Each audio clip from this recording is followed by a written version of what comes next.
नमस्कार विद्यार्थी मित्रांनो, ज्ञान स्पर्धा परीक्षा केंद्र पुणेमध्ये आपलं सहर्ष स्वागत. मित्रांनो, या भागामध्ये आपण जानेवारी 2024 मध्ये जे काही महत्त्वाच्या अशा चालू घडामोडी घडलेल्या आहेत, येणाऱ्या राज्यसेवा असेल किंवा कंबाईन किंवा ग्रुप सी कोणतीही परीक्षा म्हणजे वर्ग ड पासून ते वर्ग अ पर्यंतच्या सर्व परीक्षेसाठी अत्यंत महत्त्वाच्या असणाऱ्या घडामोडी बघत आहोत. मित्रांनो बघा, जानेवारी 2024 या महिन्यामध्ये सरासरी सर्वात जास्त म्हणजे महत्त्वाचे जे काही पुरस्कार आहेत या पुरस्कारांचं वितरण झालेलं आहे किंवा पुरस्कार प्रदान करण्यात आलेले आहेत. मग ते केंद्र शासनाचे असो किंवा राज्य सरकारचे असो, जे काही महत्त्वाचे पुरस्कार आणि नक्कीच यावर येणाऱ्या परीक्षेसाठी एक वर्षभर तरी नक्की त्याच्यावर प्रश्न विचारण्याची शक्यता अधिक असते. मग त्यात पद्म पुरस्कारांचं पण असं, आता पद्म पुरस्कार आपण ते सेपरेट टॉपिक घेतलाय बरोबर.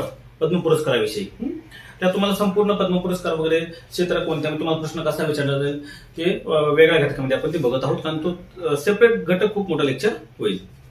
यामध्ये महाराष्ट्र संबंधित असतील किंवा केंद्र सरकारचे इतर काही महत्त्वाचे पुरस्कार, अशा सर्व महत्त्वाच्या घडामोडीचा या घटकामध्ये आपण अभ्यास करणार आहोत. पहिला घटकातला पुरस्कार बघा मित्रांनो, नुकताच देशाचे पंतप्रधान नरेंद्र मोदी यांनी काय केलं, 49वा म्हणजे 2023चा भारतरत्न पुरस्कार हा प्रदान करण्यात आला किंवा याची घोषणा केली. मग हा कोणाला केला तर कर्पूरी ठाकूर जे बिहारचे आहेत यांना मरणोत्तर हा पुरस्कार प्रदान करण्यात आलेला आहे. किती होता हा पुरस्कार? 49वा होता. त्यानंतर जस्ट आता फेब्रुवारी 2024 मध्ये 50वा पुरस्कार भारतरत्न जे आहे तो लालकृष्ण अडवाणी यांना प्रदान करण्यात आलेला आहे किंवा घोषणा केलेली आहे. पाहिलं, लालकृष्ण अडवाणी यांना 2024चा 50वा भारतरत्न पुरस्कार प्रदान करण्यात आलेला आहे. मित्रांनो, 2019 मध्ये 20ला 22ला हा पुरस्कार कोणालाही 21ला प्रदान करण्यात आलेला नव्हता. मग 2019 मध्ये हा पुरस्कार देशाचे माजी राष्ट्रपती ज्यांचं निधन झालेलं आहे, दिवंगत होते प्रणव मुखर्जी यांना हा पुरस्कार प्रदान करण्यात आलेला होता. तो होता किती वारे 48वा तो पुरस्कार होता. 49वा हा पाहिला आपण कर्पूरी ठाकूर यांना, आणि 50वा जे आहे तो लालकृष्ण अडवाणी यांना हा पुरस्कार प्रदान करण्यात आलेला आहे. मग तुम्हाला प्रश्न कसा विचारला जाऊ शकतो की असा डायरेक्ट विचारते, 50वा भारतरत्न पुरस्कार खालीलपैकी कोणाला प्रदान करण्यात आलेला आहे? पहिला ऑप्शन टाकतील कर्पूरी ठाकूर, कारण सगळ्यांना माहिती कर्पूरी ठाकूर यांना सुद्धा हा पुरस्कार प्रदान करण्यात आलेला आहे. पण तो 50वा का 49वा थोडासा आपण घाई गडबड करतो आणि चुकून जातो, तर त्यांना 49वा हा पुरस्कार होता. तर 50वा पुरस्कार हा लालकृष्ण अडवाणी यांना होता. मग दुसरं ऑप्शन टाकतील लालकृष्ण अडवाणी, तिसरं टाकतील प्रणव मुखर्जी, आणि चौथं दुसरं कोणतरी नाव टाकून देतील. मग तुम्हाला माहित पाहिजे. मग किंवा असं जर टाकलं 2024 या वर्षाचा भारतरत्न पुरस्कार खालीलपैकी कोणाला प्रदान करण्यात आला, तर माहित पाहिजे 2024 या वर्षाचा भारतरत्न पुरस्कार जे आहे तो लालकृष्ण अडवाणी यांना प्रदान करण्यात आलेला आहे. समजलं? तर 2023 या वर्षाचा कर्पूरी ठाकूर यांना हा पुरस्कार प्रदान करण्यात आलेला आहे. मग आता आपण लालकृष्ण अडवाणी यांच्याविषयी जे आहे ते पुढील भागामध्ये, जे आपला फेब्रुवारीचा आहे त्याच्यामध्ये पूर्ण सविस्तर बघणार आहोत. आता या भागामध्ये फक्त आपण कर्पूरी ठाकूर यांच्याविषयी बघणार आहोत, कारण की यांना जानेवारीमध्ये या पुरस्काराची घोषणा करण्यात आलेली होती. कर्पूरी ठाकूर यांचा जन्म जे आहे तो 24 जानेवारी 1924 मध्ये कोणत्या गावात रे? समस्तीपूर हे गाव आहे. आणि कोणत्या राज्यात आहे? तर बिहार या राज्यामध्ये त्यांचा जन्म झालेला होता. कधी कधी जर मुद्दाम आयोगाने जर कधी विचारलं तर लक्षात असू दे ते कोणत्या समाजाचे होते? ते नाभिक समाजाचे होते. मित्रांनो, 1942च्या भारत छोडो जी चळवळ होती, या चळवळीत तसंच 1945 मध्ये जे स्वातंत्र्याचं आंदोलन झालं, या आंदोलनामध्ये दोन्ही आंदोलनात ते सहभागी होते आणि त्यामुळे त्यांना अटक सुद्धा झालेली होती. तर मित्रांनो, 1952 मध्ये ते बिहारच्या विधानसभेत प्रथमच निवडून आले. जी पहिली इलेक्शन झालं, या पहिल्याच इलेक्शन मध्ये ते बिहारच्या विधानसभेत निवडून आले होते. तर मित्रांनो, ते त्यांच्या मृत्यूपर्यंत म्हणजे 1988 पर्यंत ते विधानसभेत निवडून येत होते. म्हणजे 52 पासून ते 1988 पर्यंत ते एक सलग विधानसभेमध्ये निवडून येत होते. तोपर्यंत ते विधानसभेचे सदस्य होते.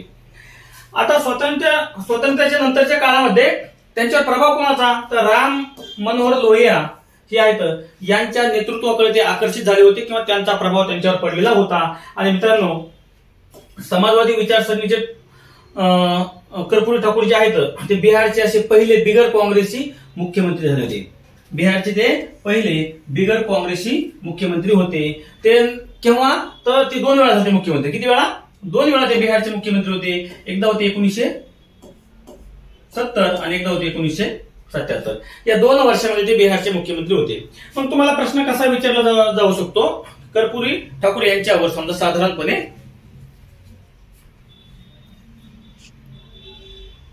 कसा विचारला जाऊ शकतो बघा. जर अ विधान टाकले बरोबर, तर पहिले विधान टाकतील ते बिहारचे पहिले बिगर काँग्रेसी मुख्यमंत्री होते. बरोबर, अगदी बरोबर. त्यांनी बिहारचे 3 वेळा किंवा 2 वेळा मुख्यमंत्रीपद भूषवले आहे. पहिलं टाकशील ऑप्शन 1970 ऐवजी 80 वगैरे करतील किंवा 77 87 वगैरे ही आकडेवारी चेंज करतील. तर लक्षात असू द्या ते बिहारचे 2 वेळा मुख्यमंत्री होते. तर केव्हा 1970 आणि 1977 या 2 वर्षामध्ये ते बिहारचे मुख्यमंत्री होते. आता ज्यावेळेस ते कार्यकाळामध्ये म्हणजे 1977 ते पुढं 1970 ते 77 या दरम्यान मुख्यमंत्रीपदी असताना त्यांनी काय केलं तर बिहारमध्ये मागासवर्गीयांना आरक्षण मिळवून देण्यात त्यांचं खूप मोठं योगदान होतं. आणि त्यांनी हे जे आरक्षण दिलं ते कोणत्या आयोगाच्या किंवा कोणत्या समितीच्या शिफारशीने केलं तर दिलं होतं, तर मुंगेरीलाल ही जी आयोग होता या मुंगेरीलाल आयोगाच्या शिफारशीवरून त्यांनी बिहारमध्ये मागासवर्गीयांना आरक्षण दिलेलं होतं. त्यांचं गाव जे आहे मित्रांनो समिस्तीपूर, पहिला पण बिहारमध्ये. या गावाला नंतर नाव काय दिलं कर्पूरी ग्राम या नावानं ओळखलं जातं किंवा हे नाव त्या गावाला देण्यात आलेलं होतं, कारण त्यांच्या नावावरून त्या गावाला कर्पूरी ग्राम असं नाव देण्यात आलेलं.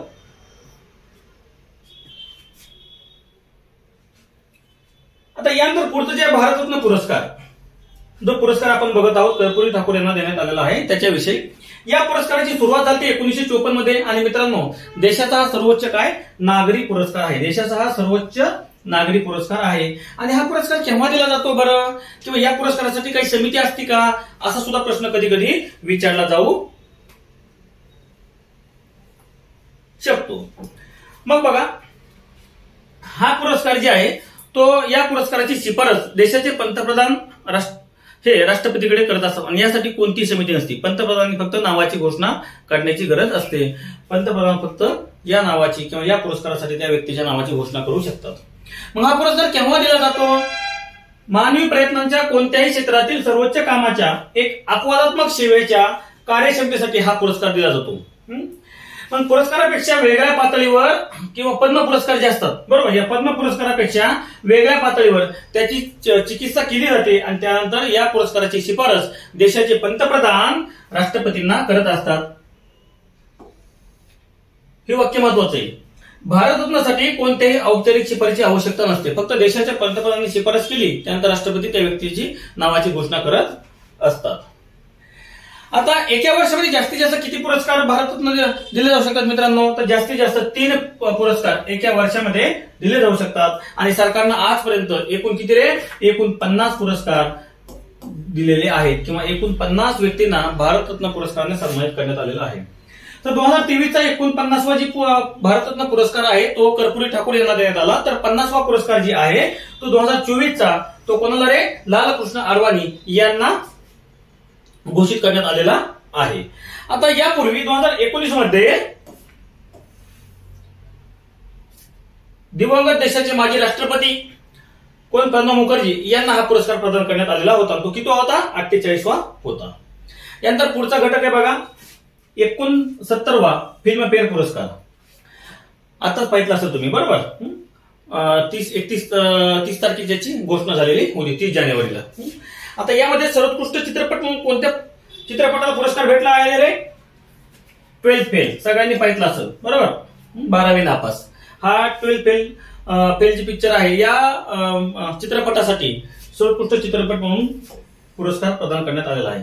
तर सर्वोत्कृष्ट दिग्दर्शक पुरस्कार जे आहे तो विधू विनोद चोप्रा यांना भेटलाय. आणि यांना हा कोणत्या चित्रपटासाठी भेटलाय तर 12th फेल या चित्रपटासाठी त्यांना हा पुरस्कार देण्यात आलेला आहे.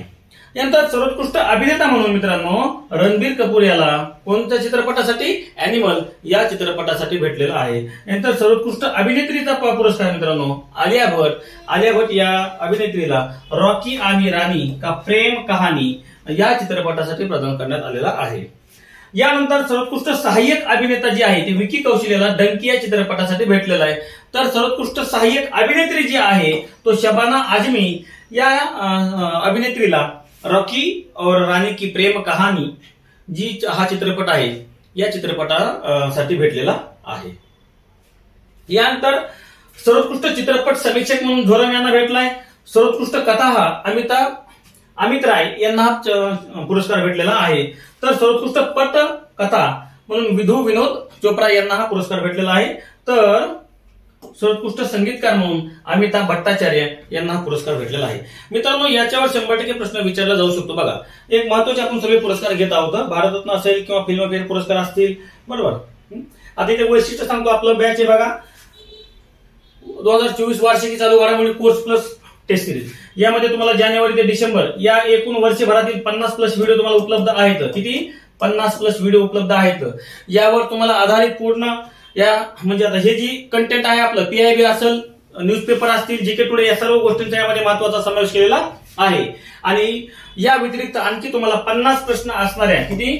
50 प्रश्न असणाऱ्या किती तरी 25 टेस्ट, म्हणजेच एकूण 1250 क्वेश्चन असणाऱ्या टेस्ट सिरीज पण तुम्हाला उपलब्ध आहेत. मग ही टेस्ट सिरीज तुम्हाला ऑनलाईन असेल किंवा PDF स्वरूपात सुद्धा उपलब्ध आहे. परंतु याची सोल्युशन जे आहे, प्रत्येक प्रश्नाचं सोल्युशन पण आहे. ते सोल्युशन मात्र तुम्हाला ऍपवरच वाचावं लागेल. त्याची प्रिंट आउट काढू शकत नाही.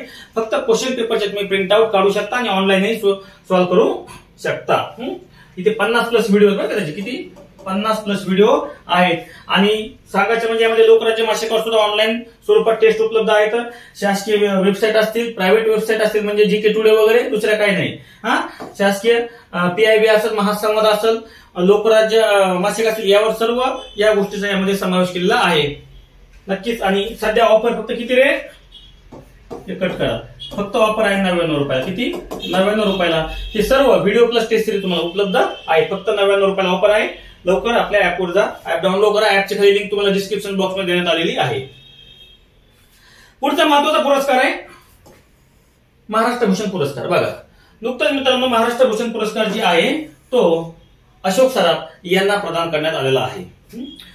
केव्हाचा रे? तर 2023 या वर्षाचा. 2023 या वर्षाचा महाराष्ट्र भूषण पुरस्कार तो अशोक सराफ यांना प्रदान करण्यात आला आहे किंवा घोषित करण्यात आला आहे. मग हा कितवा पुरस्कार होता? हा सुद्धा प्रश्न तुमच्या मनामध्ये यायला पाहिजे. आपण तिकडे पाहिजे भारतरत्न हा 50वा पुरस्कार आहे, तो 49वा आहे. मग हा महाराष्ट्र भूषण जे पुरस्कार आहे तो जो अशोक सराफ यांना प्रदान करण्यात आला आहे तो कितवा होता? तर तो 19वा पुरस्कार होता. कितवा? 19वा पुरस्कार होता. आणि हा 19वा म्हणजे 2023चा हा पुरस्कार अशोक सराफ यांना प्रदान करण्यात आलेला आहे. मग या पुरस्काराविषयी बघणं गरजेचं आहे, कारण की मित्रांनो बघा, 2023 या वर्षामध्ये या पुरस्काराची रक्कम जी आहे ती वाढवली. पहिली किती होती रे? पहिली 10 लाख रुपये होती, आता किती? 25 लाख रुपये. प्रश्न विचारला जाऊ शकतो कधी कधी, महाराष्ट्र भूषण या पुरस्काराची रक्कम किती आहे किंवा या पुरस्कार प्राप्त विजेत्यांना किती रुपये रक्कम प्रदान करण्यात येते? तर 25 लाख रुपये या पुरस्काराची रक्कम आहे. हा पुरस्कार कोण प्रदान करतं रे? तर महाराष्ट्र राज्य सरकार हा पुरस्कार प्रदान करत असतं. मित्रांनो, कोणत्या क्षेत्रामध्ये हा उल्लेखनीय कार्य केल्याबद्दल तुम्हाला हा पुरस्कार दिला जातो? तर साहित्य असेल, कला असेल, क्रीडा असेल, विज्ञान सामाजिक कार्य असेल, पत्रकारिता असेल, तसंच सार्वजनिक प्रशासन आणि आरोग्य सेवा या क्षेत्रामध्ये ज्या व्यक्तींनी उल्लेखनीय कार्य केले अशा व्यक्तींचा सन्मान करण्यासाठी महाराष्ट्र राज्य सरकारतर्फे महाराष्ट्र भूषण हा पुरस्कार प्रदान करण्यात येत असतो. राज्यातील हा कसा आहे? सर्वोच्च नागरी पुरस्कार आहे. जसं देशातील भारतरत्न हा देशातील सर्वोच्च पुरस्कार आहे, तसा राज्यातील महाराष्ट्र भूषण हा राज्य सरकारचा सर्वोच्च पुरस्कार आहे. आतापर्यंत देशामध्ये, राज्यामध्ये मित्रांनो महाराष्ट्रामध्ये एकूण 4 महिलांना हा महाराष्ट्र भूषण पुरस्कार प्रदान करण्यात आलेला आहे. या लिस्टमध्ये तुम्हाला सगळं दिसलंच, पण एक तुम्हाला सांगतो. आणि एकूण आतापर्यंत किती? 19 व्यक्तींना महाराष्ट्र भूषण पुरस्कार प्रदान करण्यात आलेला आहे. आणि 19वे कोण येतं? अशोक सराफ हे आहेत. आता मागील पहिल्यापासून आपण काही पुरस्कार विजेत्यांची नावं बघूयात. म्हणजे या पुरस्काराची सुरुवात केव्हा झाली रे? 1996 मध्ये या पुरस्काराची सुरुवात झाली. पु ल देशपांडे यांना साहित्य अकादमी साहित्यासाठी हा पुरस्कार प्रदान करण्यात आला होता. दुसरा पुरस्कार आहे 1997 मध्ये, तो लता मंगेशकर यांना कला व संगीत या क्षेत्रातील उल्लेखनीय कार्याबद्दल प्रदान करण्यात आलेला आहे. त्यानंतर तिसरा पुरस्कार होता 1999 ला विजय भटकर यांना विज्ञान या क्षेत्रामध्ये उल्लेखनीय कार्य केल्याबद्दल पुरस्कार प्रदान करण्यात आला. चौथा पुरस्कार होता 2001 मध्ये. 2000 या वर्षी पुरस्कार, कारण की मधले काही वर्ष स्किप झालेले ना, त्या वर्षी पुरस्काराची घोषणा करण्यात आलेली नव्हती. तर 2004 या वर्षी सचिन तेंडुलकर यांना क्रीडा क्षेत्रामध्ये उल्लेखनीय कार्याबद्दल पुरस्कार प्रदान करण्यात आला.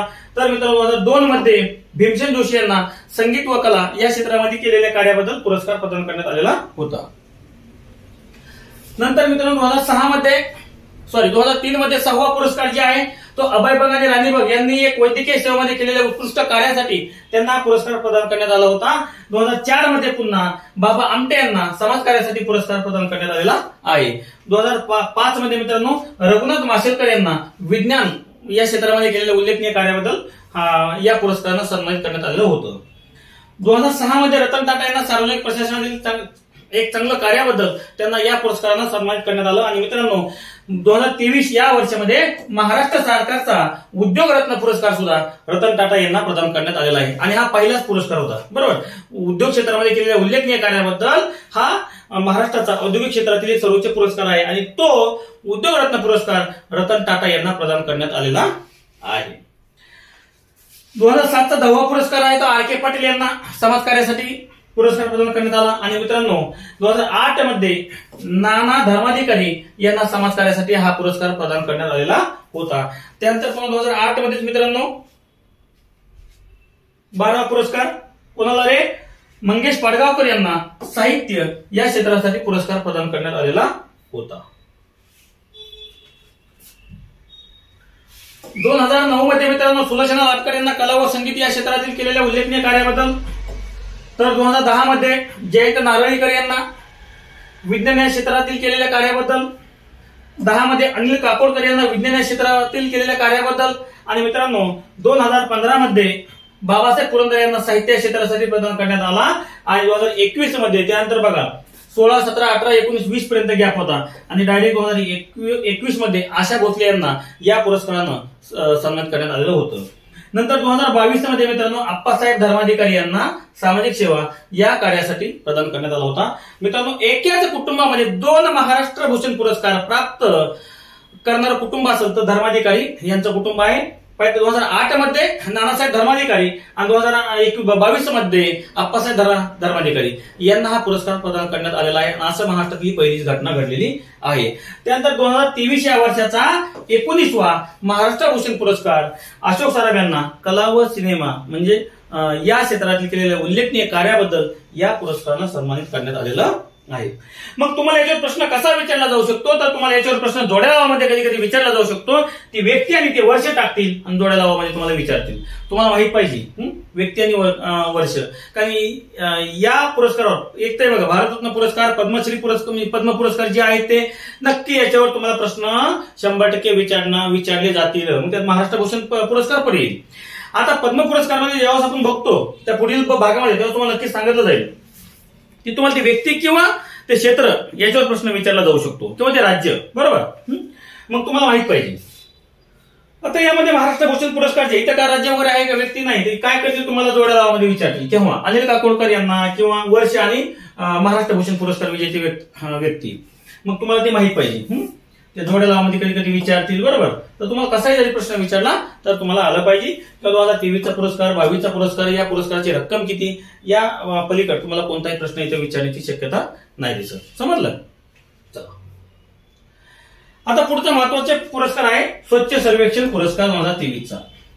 या स्वच्छ सर्वेक्षण पुरस्काराची सुरुवात केव्हा झाली? 2016 या वर्षामध्ये या स्वच्छ सर्वेक्षण पुरस्काराची सुरुवात झालेली आहे. आता 2023 या वर्षाचा जे पुरस्कार आहे याची संकल्पना काय होती, थीम काय होती? कचऱ्यातून संपत्ती. ही 2023 या स्वच्छ सर्वेक्षण पुरस्काराची थीम किंवा संकल्पना होती. मग यामध्ये आपल्याला बघायचं देशातील सर्वात स्वच्छ शहर कोणते? कोणतं आहे देशातील सर्वात स्वच्छ शहर? इंदोर आणि सुरत हे दोन्ही 1 नंबरला आहे, बरं का. दोन्ही 1च नंबरला, कारण सेमच त्यांना गुण भेटले होते त्यामुळे दोन्ही 1च नंबरला आहेत. मग दुसरा क्रमांक काढला का? तर नाही, डायरेक्ट तिसऱ्या क्रमांकावर महाराष्ट्रातील नवी मुंबई या शहराने 3रा क्रमांक पटकवलेला आहे. कितवा? 3रा क्रमांक पटकवलेला आहे. आता 1 लाखापेक्षा कमी लोकसंख्या असलेले शहर जर पाहिलं ते एकूण शहर होते, बरोबर. तर 1 लाखापेक्षा कमी लोकसंख्या असलेल्या शहरामध्ये मित्रांनो महाराष्ट्रातील सासवड, दुसरं पाटण आणि लोणावळा या शहरांनी क्रमांक पटकवलेला आहे. आणि मग सर्वात स्वच्छ कॉन्टामेंट बोर्ड छावणी मंडळ जे असतं हे कोणतं रे? तर मध्य प्रदेशमधील महू हे छावणी मंडळ देशातील सर्वात स्वच्छ कॉन्टॉन्मेंट बोर्ड म्हणून याला पुरस्कार प्रदान करण्यात आलेला आहे. आता सर्वोत्कृष्ट राज्य जर म्हटलं तर लक्षात असू द्या पहिले 3 राज्य, कारण की पहिला क्रमांक आपल्या महाराष्ट्राने क्रमांक पटकावलेला आहे. दुसरा क्रमांक मध्य प्रदेश या राज्याने पटकावला आहे. तर तिसरा क्रमांक मित्रांनो छत्तीसगड या राज्याने पटकावलेला आहे. आणि देशातील सर्वात सर्वोत्कृष्ट राज्य जर त्यांनी क्रम विचारला तर पहिलं महाराष्ट्र फिक्स तुम्हाला माहित पाहिजे, पण 2चं जर खालीवर थोडंसं हे केलं तर थोडंसं घाबरू नका किंवा जमलिंग होऊन देऊ नका. दुसरं मध्य प्रदेश तर तिसरं छत्तीसगड, हे 3 राज्य पहिले आहेत. आता सर्वोत्तम सफाई मित्र सुरक्षित शहर पुरस्कार जे आहे तो कोणत्या शहराला भेटला आहे रे, तर चंदीगड या शहराला भेटलेला आहे. स्वच्छ गंगा शहरामध्ये 1 नंबरला वाराणसी आणि 2 नंबरला प्रयागराज या शहरांना पुरस्कार भेटलेला आहे. 1 नंबरला कोणतं शहर आलंय, वाराणसी, तर 2 नंबरला प्रयागराज हे शहर आलेलं आहे. आता मित्रांनो आपण पहिलंच पाहिलं होतं काय, देशातील सर्वात स्वच्छ शहर आहे. 1 नंबरला इंदोर आणि सुरत, 2 नंबरला काय नवी मुंबई हे शहर होतं, सॉरी 3 नंबरला नवी मुंबई हे शहर होतं. मग आपल्याला पहिली 10 शहर आहेत तरी ते पण बघणं गरजेचं आहे, कारण की त्यांनी क्रम विचारला तर तुम्हाला नक्की माहित पाहिजे, नाहीतर मग 1 मार्क घेऊन जाईल बाबांनो आणि ते आपल्याला होऊन द्यायचं नाही. आणि पहिल्या 10 शहरामध्ये महाराष्ट्रातील 2 शहरांचा क्रमांक आहे. कोणत्या 2 शहरांचा क्रमांक आहे रे, नवी मुंबई तिसऱ्या ठिकाणावर, तर पुणे हे 10व्या ठिकाणावर आहे. देशातील पहिल्या 10 स्वच्छ शहरामध्ये 2 शहर आहेत राज्यातील, एक तिसऱ्या क्रमांकाला नवी मुंबई आणि 10व्या क्रमांकावर आहे ते पुणे हे शहर आहे. मग 10चा क्रम आपण एकदा बघून घेऊया. पहिला क्रमांक इंदोर सुरत, 2 शहर आहेत. तिसऱ्या क्रमांकाला नवी मुंबई आहे, 4थ्या क्रमांकाला विशाखापट्टणम, 5व्या क्रमांकाला भोपाळ विजयवाडा, नंतर नवी दिल्ली महानगर परिषद, तिरुपती, नंतर ग्रेटर नोएडा आणि पुणे हे शहर मित्रांनो, ह्यांचा क्रम लक्षात ठेवा, कधी कधी विचारले जाऊ शकतात. तर देशातील प्रथम 10 स्वच्छ शहरामध्ये 2 शहरांचा म्हणजे राज्यातील 2 शहरांचा समावेश त्यामध्ये आहे, नवी मुंबई आणि पुणे. आता सांगितलंय मी. आता नवी मुंबई या शहराने 3रा क्रमांक पटकावला, तर पुणे या शहराने 10वा क्रमांक पटकावला आहे. आणि मित्रांनो त्यानंतर पिंपरी चिंचवड या शहराने 13वा क्रमांक पटकावला आहे. म्हणजे पहिल्या 15 मध्ये राज्यातील 3 शहरांचा क्रमांक आहे. 3 नंबरला नवी मुंबई, 10व्या क्रमांकाला पुणे शहर आणि पुणे शहरातीलच पिंपरी चिंचवड महानगरपालिका हे शहर 13व्या क्रमांकाला आहे. आता मित्रांनो मग यामध्ये नवी मुंबईला कितवर आहे, किती स्टारचा, 7 स्टार. किती राशी आहे, 7 स्टारचा दर्जा आहे. आणि 2 शहरांना 5 स्टारचा दर्जा यामध्ये आहे. आता महाराष्ट्रातील देशातील सर्वाधिक 21 वॉटर प्लस शहरे आहेत. किती, तर देशातील सर्वाधिक वॉटर शहरे जे आहेत, बरोबर, सर्वाधिक 21 प्लस वॉटर शहरे महाराष्ट्रामध्ये आहेत. ते टोटल 21 प्लस आहेत. आता हे तुम्हाला स्वच्छ पुरस्कार जे आहे, स्वच्छ सर्वेक्षण पुरस्कार 2023चा, हे आपण पाहिलं. याचा प्रश्न कसा विचारला जाऊ शकतो की पहिल्या 10 मध्ये महाराष्ट्राचे किती शहरे आहेत, क्रमांक कधी कधी विचारला जाऊ शकतो, राज्य विचारलं जाऊ शकतं, किंवा 1 लाखापेक्षा कमी असणाऱ्या शहरामध्ये कोणते शहर होते ते तुम्हाला येणाऱ्या परीक्षेसाठी याच्यावर प्रश्न विचारला जाऊ शकतो. आणि मित्रांनो या सर्व पीपीटी जे तुम्हाला वर्कबुकच्या फॉर्मॅटमध्ये PDF पहिला आपल्या ज्ञानाई अकॅडमी या ऍपवरती उपलब्ध आहे. ऍप डाउनलोड करा, नक्कीच तुम्हाला येणाऱ्या परीक्षेसाठी त्याचा फायदा होईल.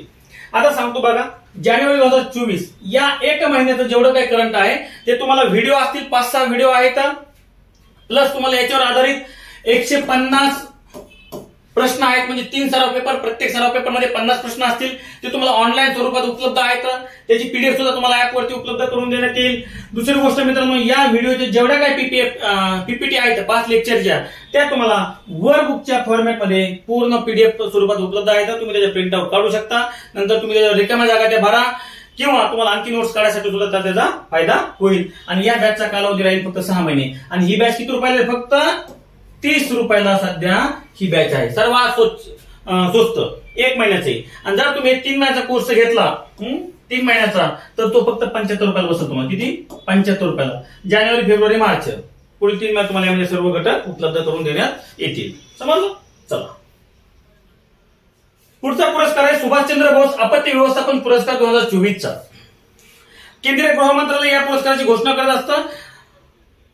आणि मित्रांनो हा पुरस्कार आहे तो व्यक्ती आणि संस्था या 2 श्रेणीमध्ये पुरस्कार देण्यात येतो. परंतु या वर्षी फक्त संस्थात्मक श्रेणीमध्येच हा पुरस्कार देण्यात आला आहे. तर 60 पॅराशूट फील्ड रुग्णालय जे आहे उत्तर प्रदेशमधील, या रुग्णालयाला सुभाषचंद्र बोस आपत्ती व्यवस्थापन पुरस्कार 2024चा प्रदान करण्यात आलेला आहे. आणि मित्रांनो या वर्षी व्यक्तीसाठी हा पुरस्कार प्रदान करण्यात आलेला नाही. मी या पुरस्काराची सुरुवात केव्हा झाली रे, तर या पुरस्काराची सुरुवात झाली, पहिला पुरस्कार 2019 मध्ये देण्यात आला होता. आणि या पुरस्काराचा रक्कम किंवा स्वरूप मध्ये ज्यावेळेस आपण बघतो तर तुम्हाला माहित पाहिजे मित्रांनो, काय रे, जर संस्थेसाठी पुरस्कार जर असेल संस्थेसाठी तर मित्रांनो 51 लाख रुपये या पुरस्काराची रक्कम आहे. जर हा पुरस्कार व्यक्ती जर साठी देण्यात आला असेल तर त्या पुरस्काराची रक्कम आहे 5 लाख रुपये. किती? 5 लाख रुपये या पुरस्काराची रक्कम आहे. समजलं? चला, मग हा पुरस्कार कोण देतं? केंद्रीय गृह मंत्रालय या पुरस्काराची घोषणा करत असतं. मग या पुरस्काराची घोषणा केव्हा केली जाते, तर 23 जानेवारी या दिवशी या पुरस्काराची घोषणा केली जाते. मग 23 जानेवारी कोणता दिवस आहे? नेताजी सुभाषचंद्र बोस यांचा हा जयंती दिवस आहे. आणि हा जयंती दिवस देशामध्ये सध्या राष्ट्रीय पराक्रम दिवस म्हणून साजरा केला जातो. आणि या राष्ट्रीय पराक्रम दिवशी सुभाषचंद्र बोस आपत्ती व्यवस्थापन पुरस्काराची घोषणा केलेली असते किंवा घोषणा केली जाते. मग या पुरस्काराची सुरुवात 2019 मध्ये केली.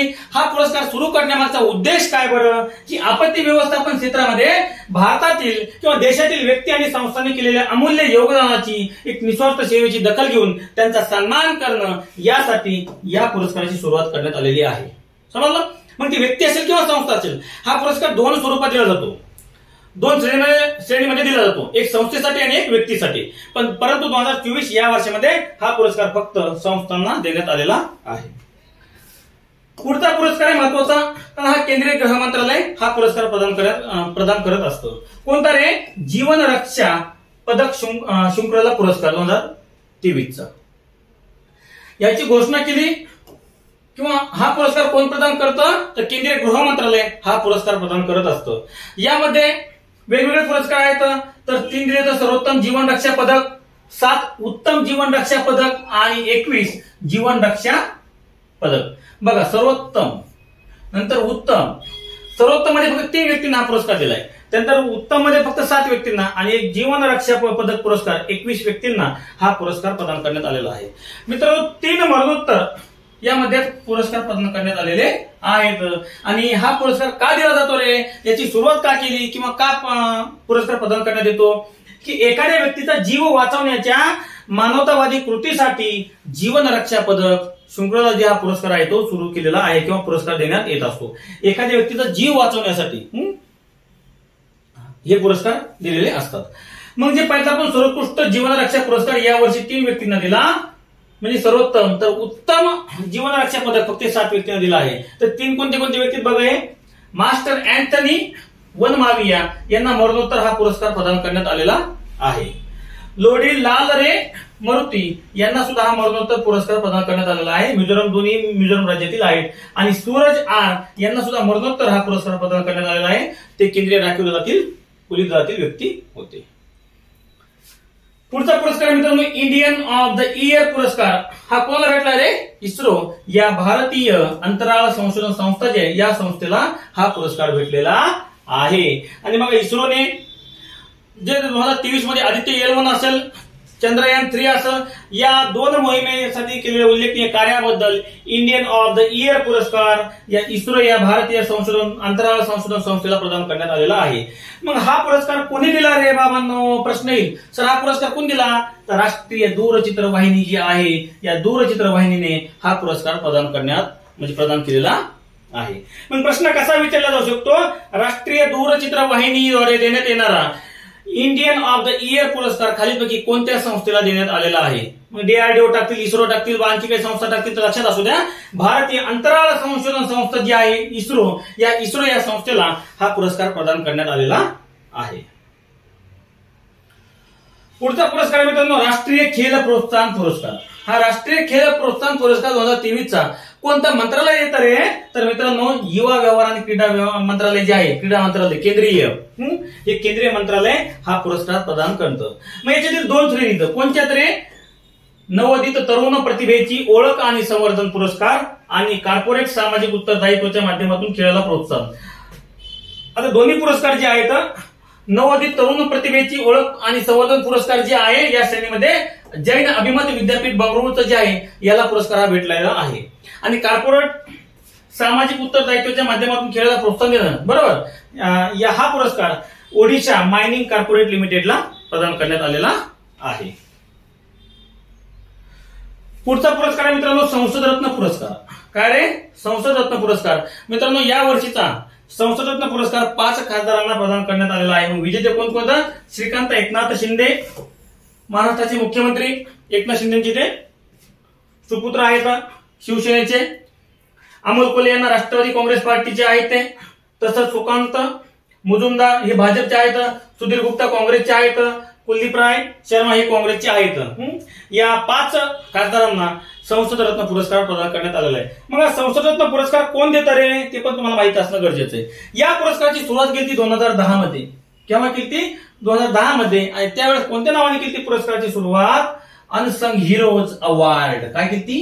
अनसंग हिरोज अवॉर्ड या नावाने या पुरस्काराची सुरुवात केली होती 2010 मध्ये. मग कोण देतं? तर प्राईम पॉइंट फाउंडेशन ही जी संस्था आहे, प्राईम पॉइंट फाउंडेशन या संस्थेमार्फत संसद रत्न पुरस्कार देण्यात येतो. आणि मित्रांनो, 2012 मध्ये या पुरस्काराचं नाव काय केलं? संसद रत्न पुरस्कार असं केलेलं आहे. आणि 12 पासून आजपर्यंत या पुरस्काराला काय संसद रत्न पुरस्कार म्हणून ओळखलं जातं. पुढचा पुरस्कार बघूया. पुढचा पुरस्कार काय? प्रधानमंत्री राष्ट्रीय बाल पुरस्कार. काय? प्रधानमंत्री राष्ट्रीय बाल पुरस्कार.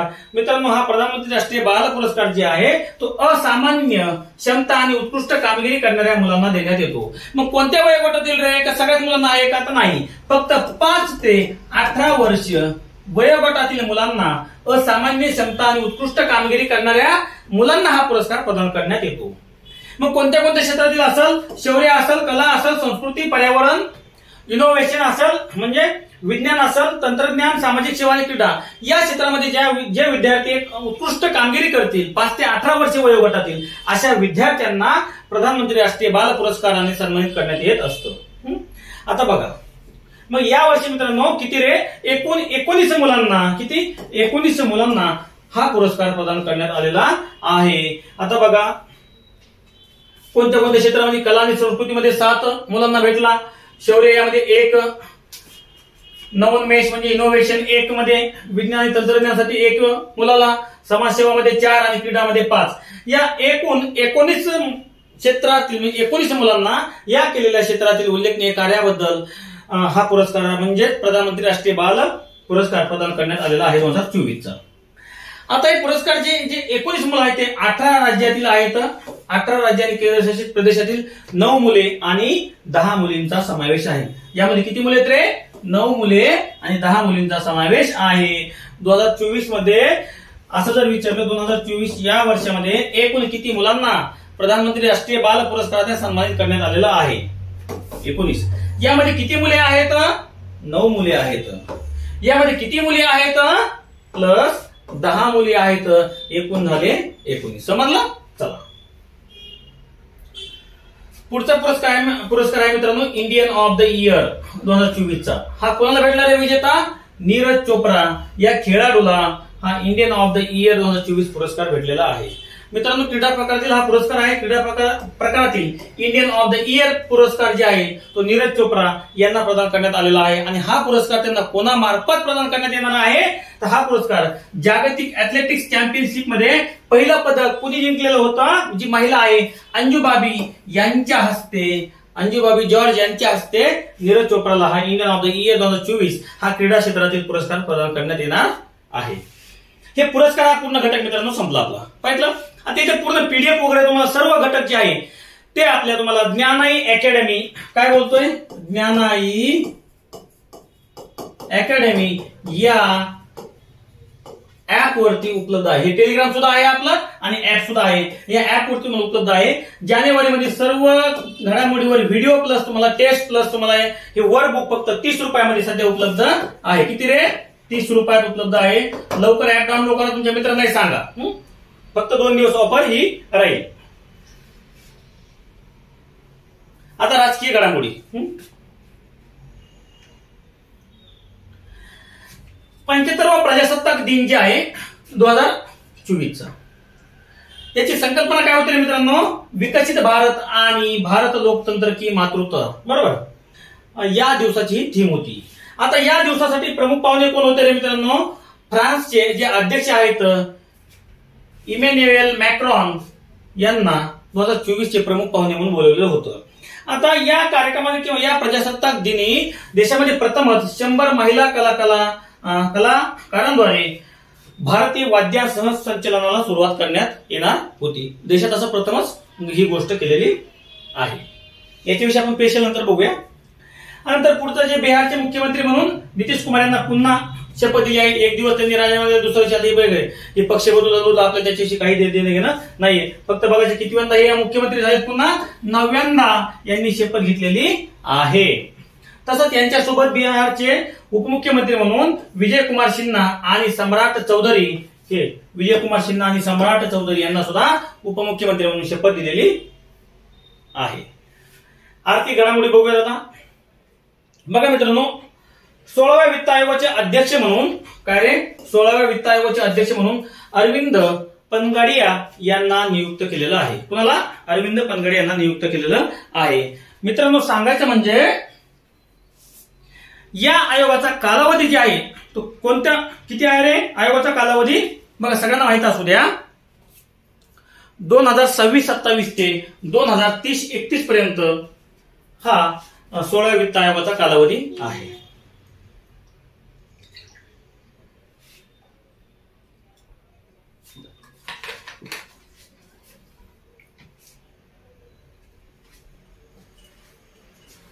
बघा या आता अरविंद पनगाडिया आहेत, ते अगोदर कोण होते?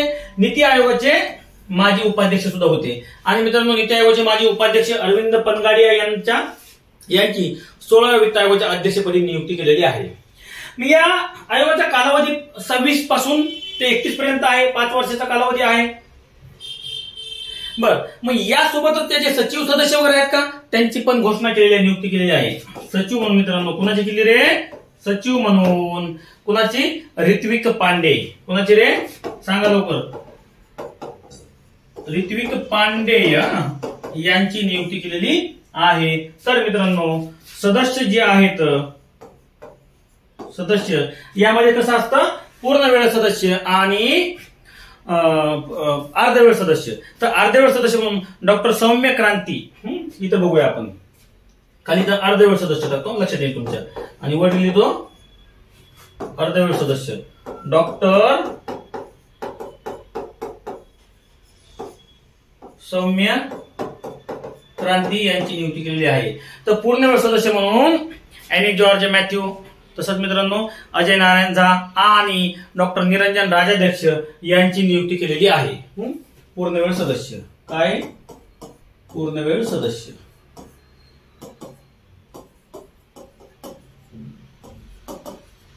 अजय नारायण झा, बरोबर आहे.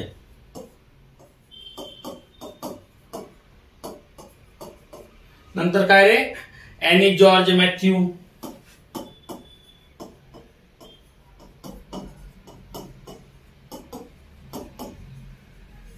आणि डॉक्टर निरंजन राजाध्यक्ष. तिसरे कोण आहे? डॉक्टर निरंजन राजाध्यक्ष यांची पूर्णवेळ सदस्य म्हणून नियुक्ती केलेली आहे. लिहून घ्या. चला, आता बघा, वित्त आयोग जे असतो, हा वित्त आयोग स्थापना कोण करतात? तर वित्त आयोगाची स्थापना करत असतात देशाचे राष्ट्रपती. किती? दर 5 वर्षांनी देशाचे राष्ट्रपती वित्त आयोगाची स्थापना करत असतात. मग याचा घटनेमध्ये कलम कोणता रे? तर भारतीय संविधानातील कलम 280 अंतर्गत किंवा 80 नुसार काय करत असतात? देशाचे राष्ट्रपती दर 5 वर्षाने या वित्त आयोगाची स्थापना करत असतात. मुख्यतः मित्रांनो, केंद्र आणि राज्य तसेच राज्यामधील महसुलाच्या वितरणाबाबतच्या ज्या काही शिफारशी असतील, जी काही वित्ताची विभागणी असतात केंद्र आणि राज्यामधील, यासाठी या वित्त आयोगाची दर 5 वर्षांनी राष्ट्रपती काय करत असतात? स्थापना करत असतात. मग याची रचना कशी बघा, मग याची तरतूद वगैरे घटने दिली का नाही? तर म्हणजे त्या अध्यक्ष सदस्यांची काही जी पात्रता आहे घटने दिली का? तर नाही. तर वित्त आयोग विविध तरतुदी 1951 जो कायदा आहे या कायद्या अंतर्गत आणि वित्त आयोग वेतन व भत्ते नियम मधील तरतुदीनुसार आयोगाचे अध्यक्ष जे असतात हे सार्वजनिक कामकाजाच्या अनुभवावर असलेल्या व्यक्तीमधून निवडले जातात. ज्या व्यक्तींना सार्वजनिक कामकाजाचा अनुभव असेल अशा व्यक्तींची वित्त आयोगाच्या अध्यक्षपदी निवड केली जाते. ही घटनेत तरतूद आहे का रे? तर नाही, या कायद्यानुसार ही तरतूद केलेली आहे. मग इतर जे 4 सदस्य असतात, या 4 सदस्यांची नियुक्ती मित्रांनो, तर 4 सदस्यांची नियुक्ती सुद्धा ते कोणते व्यक्ती असतात? एक उच्च न्यायालयाचे न्यायाधीश म्हणून ज्यांनी काम केलं आहे किंवा त्यासाठी कोणी पात्र असतील, नियुक्त होण्यासाठी पात्र आहेत, अशा व्यक्तींची नियुक्ती सदस्यपदी केलेली जाते. दुसरं, शासनाच्या आर्थिक व खात्यांचे विशेष ज्ञान असलेली व्यक्ती. तिसरं आहे, आर्थिक बाबींचा आणि प्रशासनाचा ज्यांचा व्यापक एक अनुभव असेल अशा व्यक्तींची सुद्धा नियुक्ती केली जाते. आणि चौथी व्यक्ती, ज्यांना अर्थशास्त्राचं विशेष ज्ञान आहे अशा व्यक्तींची नियुक्ती केली जाते. हे झाले 4 व्यक्ती, 1, 2, 3 आणि 4 अशा 4 सदस्यांची नियुक्ती केलेली जाते. मग पहिला आहे जे 1952 मध्ये कोणाच्या अध्यक्षतेखाली स्थापन केला? के.सी. नियोगी यांच्या अध्यक्षतेखाली पहिला वित्त आयोग स्थापन केला होता. आतापर्यंत मित्रांनो दर 5 वर्षांच्या अंतरावर एकूण 15 आयोग स्थापन केले आणि 15व्या आयोगाचे अध्यक्ष होते एन.के. सिंग. हे 15व्या वित्त आयोगाचे अध्यक्ष होते. आणि मित्रांनो बघा, 15 वित्त आयोग काय म्हटलं होता? राज्याला किती टक्के वाटा द्या करायचा? 41% वाटा द्या, अशी या 15 वित्त आयोगाने शिफारस केलेली होती. आणि आता 16व्या वित्त आयोगाने त्याचा अहवाल केव्हापर्यंत देण्याची शिफारस केलेली आहे रे बाबांनो? 16व्या वित्त आयोगाच्या म्हणजे वित्त आयोगाने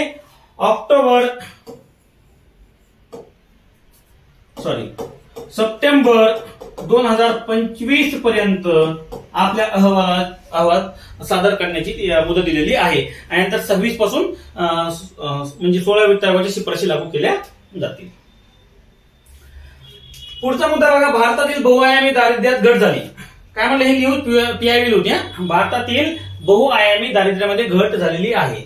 देशातील बहुआयामी दारिद्र्यामध्ये 2013-14 मध्ये किती होतं रे प्रमाण? 29% प्रमाण होतं. तर यामध्ये घट होऊन 2022-23 या वर्षामध्ये 11% घट झाली. किती? 11% घट झाली. म्हणजे या साधारणपणे 10 वर्षामध्ये 17% घट झाली. किती? 17% घट झालेली आहे. आणि मित्रांनो सर्वाधिक घट जी आहे या उत्तर प्रदेश या राज्यामध्ये झाली आहे. गेल्या 9 वर्षात 5.94 कोटी लोक बहुआयामी दारिद्र्यातून बाहेर पडलेले आहेत. आणि उत्तर प्रदेशमध्ये गरिबांच्या संख्येत ही सर्वात मोठी घट झालेली आहे. आता उत्तर प्रदेश नंतर दुसरा क्रमांक कोणाचा आहे की बहुआयामी दारिद्र्यात घट कमी करण्यात? 1 नंबरला आहे ते उत्तर प्रदेश, UP. 2 नंबरला कोण रे मित्रांनो? बिहार राज्य. 3 नंबरला कोणतं राज्य मित्रांनो? राजस्थान राज्य. 3 नंबरला आहे ते राजस्थान हे राज्य आहे. आणि या 3 राज्यामध्ये देशातील सर्वाधिक बहुआयामी दारिद्र्यामध्ये घट झालेली आहे. आता गेल्या 9 वर्षामध्ये 24 कोटी लोकांची बहुआयामी दारिद्र्यातून मुक्तता केलेली आहे. 2005-6 ते 15-16 या दरम्यान जी वार्षिक घट होती ती किती होती? 7.69% होती. तर मित्रांनो 2015-16 पासून ते 19-20 पर्यंत ही वार्षिक घट 10.66% एवढी आहे. म्हणजे हा खूप चांगला रेट आपण अचीव्ह केलेला आहे. आणि या कालावधीत घातांक पद्धतीचा वापर करून दारिद्र्य गणना गुणोत्तरात घट होण्याचा वेग कसा जास्त होता? ही योजनामध्ये हा घटक होता आपल्या, परंतु इथं नकळत एक PPT आलेली आहे. तर बघूयात आपण कॅप्टिव्ह मार्केट योजना. काही कॅप्टिव्ह मार्केट योजना मित्रांनो, एक रेशन कार्ड एक साडी. प्रत्येक रेशन कार्ड धारकांना एक साडी. प्रत्येक आहे का रे? नाही. अंत्योदय शिधापत्रकधारी जेवढे कुटुंब आहेत, अंत्योदय ज्यांच्यापाशी कार्ड आहे, ज्यांची नोंदणी आहे, अशा शिधापत्रिका धारकांना प्रत्येक वर्षी आता काय एक साडी भेट राज्य सरकार देण्यात येणार आहे. मग याची अंमलबजावणी कोण करतंय? वस्त्रोद्योग विभाग आहे महाराष्ट्र राज्य सरकारचा. या विभागांतर्गत या योजनेची अंमलबजावणी करण्यात येत आहे. मग या योजनेचं घोषवाक्य काय होतं? विणकरांच्या कलेचा अभिमान, माता भगिनींचा सन्मान, असं या योजनेचं घोषवाक्य आहे.